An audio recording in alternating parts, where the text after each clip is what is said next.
কিছুদিন আগে আমার জোনাক ভাইয়ের সঙ্গে এই জুম্মায় তাড়াতাড়ি বেরিয়ে পড়েছি বলে দেখা হয়নি, না হয় আমরা ওই ছোট হুজুর পীর কেবলা তালতলাটা মসজিদে এখানে খুব ভিড় হয় বলে ওখানে নামাজ পড়ি, আর পরে তাড়াতাড়ি এসে আখেরি জোর পরে রেডি হতে হয় মেহমানদারি করার জন্য। নামাজ পড়ে বেরোচ্ছেন ভাই একটা কথা বললো, আমার খুব ভালো লেগেছে। জানি না আপনাদের সামনে বলে দিলে ভাই শুনলে খারাপ লেগে কি, কিন্তু কথাটা খারাপ লিবার না, অতি সত্য কথা। যে ভাই এক একজন বহুত বড় বড় শিক্ষিত লোক আছে, কিন্তু তাদের আকীদা বরবাদ হয়ে যাচ্ছে। তো ভাই আল্লাহ পাক মূর্খ বানাতে পারে, বেঈমান বানায়নি। আলহামদুলিল্লাহ।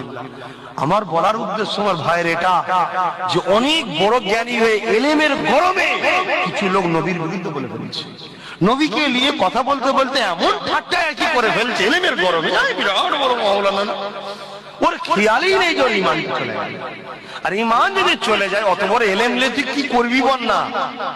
মূর্খ জাহান্নামে যাবে এমন কথা তো নয়, আর আলেম মানে যে জান্নাত যাবে এমন কথা নয়।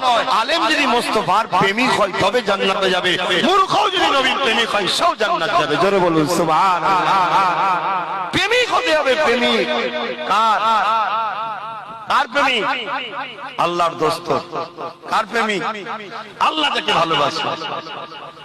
ধরুন আপনি কোন একটা জিনিসকে ভালোবাসেন,